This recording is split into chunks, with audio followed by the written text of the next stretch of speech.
esta norma del Ministerio de Educación ha sido consultada, dialogada, discutida con el Ministerio de Salud.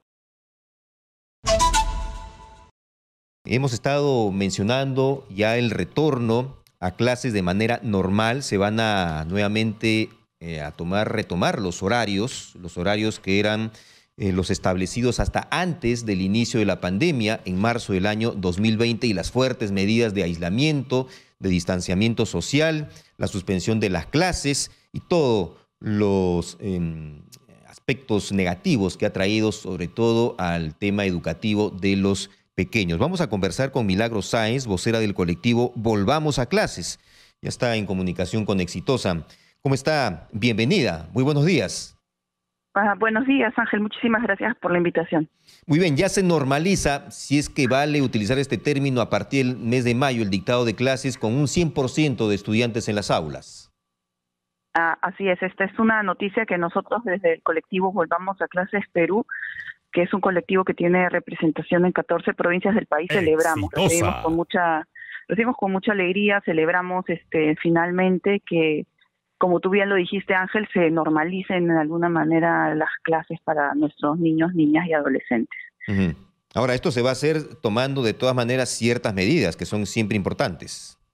Por supuesto, por supuesto. Lo que tenemos que recordar todos es que esta norma del Ministerio de Educación ha sido consultada, dialogada, discutida con el Ministerio de Salud. Es una norma que tiene sustento científico, evidencia científica, ¿no?, actualizada, por lo cual es algo que nosotros por eso mismo saludamos, aplaudimos, porque se están actualizando las normas en base a la evidencia y a la experiencia existente, y siempre con el cuidado que uno debe de tener también. También es responsabilidad nuestra como padres de familia cumplir con las disposiciones y acompañar a nuestros hijos en este proceso enseñándoles con el ejemplo, ¿no?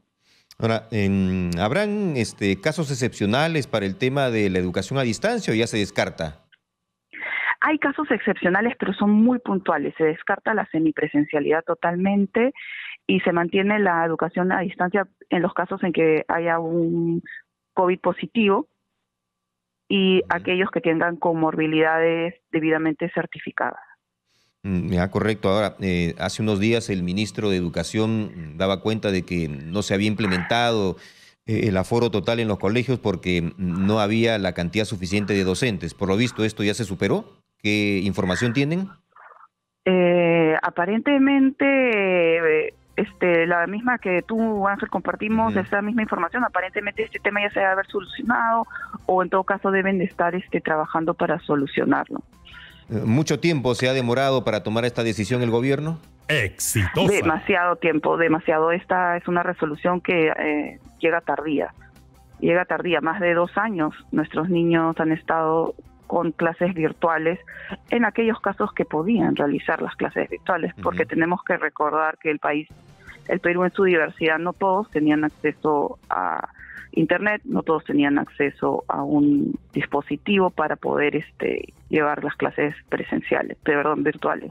Ahora, las secuelas negativas que esto ha dejado en el proceso de aprendizaje, de desarrollo cognitivo de los estudiantes son muy marcadas. ¿Usted hace alguna proyección de cuánto nos va a costar poder recuperar, si es que podrá hacerse aquello en el caso de los estudiantes?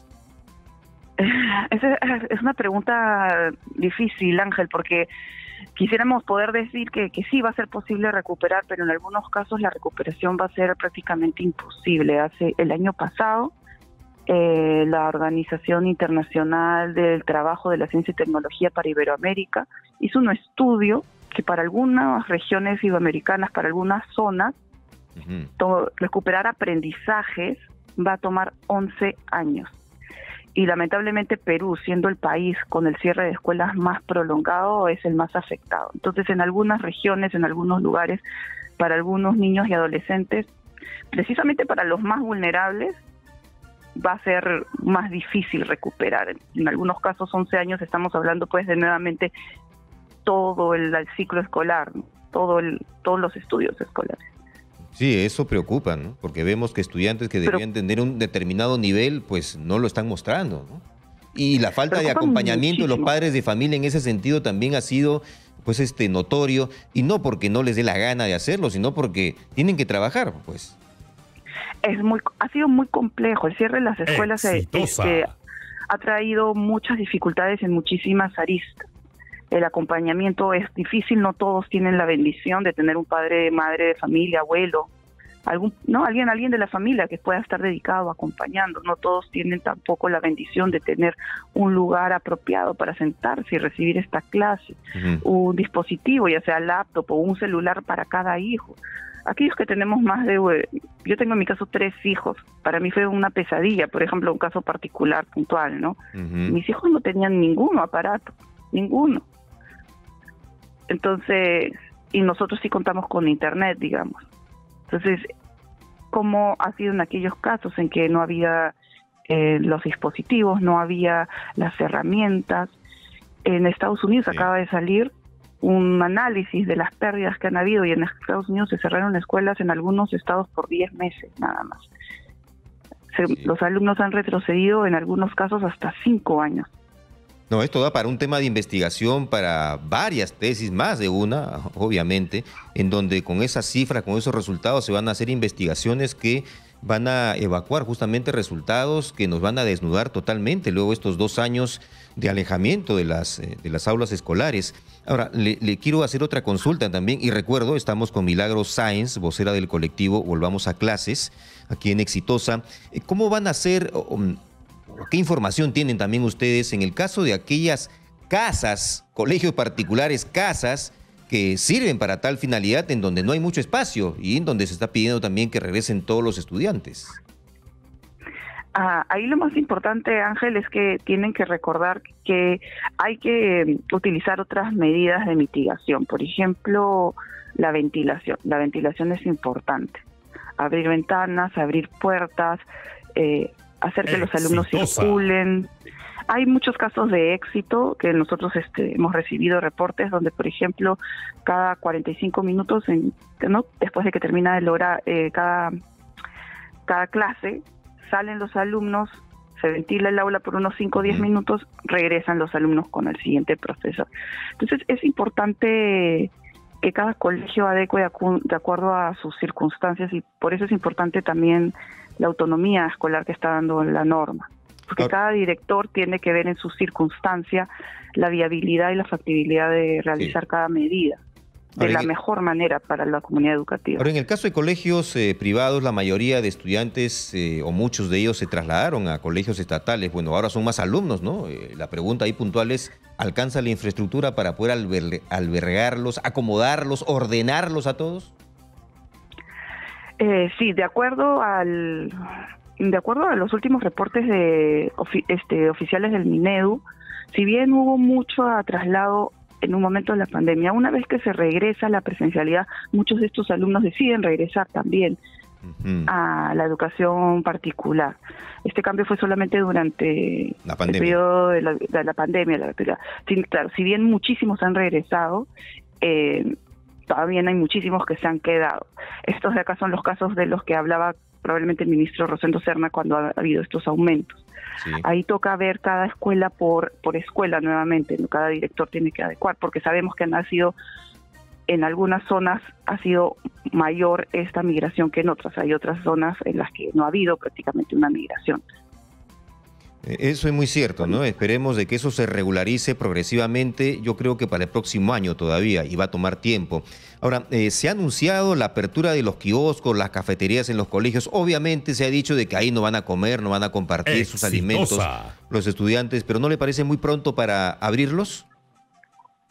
No, nosotros consideramos que está bien. Mira, Ángel, ya se han abierto restaurantes hace más de un año.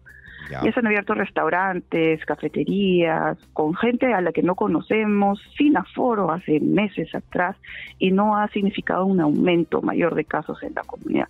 Entonces, ¿esto qué te demuestra? Que si uno abre cafeterías y kioscos y cumple los protocolos, no van a aumentar los casos. Lo que sí tenemos que acá incidir es que los directores tienen que ser responsables y hacer protocolos para los kioscos, para evitar aglomeraciones, digamos, si es posible, pues que vayan por promociones. ¿no? Por salones, por aulas, que el kiosco se abra pues de tal hora a tal hora para Claro, primero y escalonado, primaria, progresivo, ¿no? Diferenciado. Exacto. Y Acá hablando de eso, también, sí, complemente, sí. complete la idea, por No, favor. bueno, acá también depende de, o sea, cada director, por eso es tan importante el tema de autonomía, tiene que ver, conociendo la realidad de su escuela, ver la mejor manera para implementar estos servicios sin que se afecte a los niños.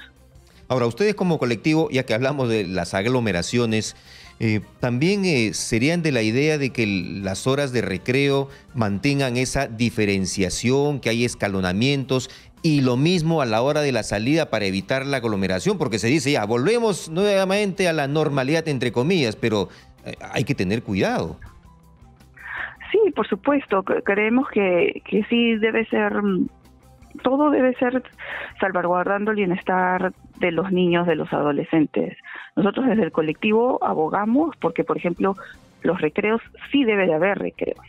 Nos hemos enterado que hay muchísimos colegios que han quitado los recreos, Ángel, que los niños no pueden ir al recreo. Pasan de salón en salón sin tener el recreo, que el recreo es un espacio primordial, vital, importantísimo para que los niños no solamente socialicen y aprendan, sino parte de la educación es ir al recreo, ¿no? Tienen que descansar lo que han aprendido, etcétera. Entonces sí, es importante que haya recreo y sí, es importante que el recreo también considere algunas medidas de seguridad para proteger a los niños, a los educandos. ¿Qué saben ustedes de las famosas tablets que se estuvieron promoviendo en su momento y recuerdo durante el gobierno del señor Vizcarra también? Ay, Ángel, nosotros de las tablets sabemos lo que ha informado la Contraloría al respecto, que lamentablemente no llegaron muchas y muchas aquellas de las que llegaron no tenían el chip para poder conectar y eso ha sido una lástima. Es increíble la estafa a la que nos someten, ¿no?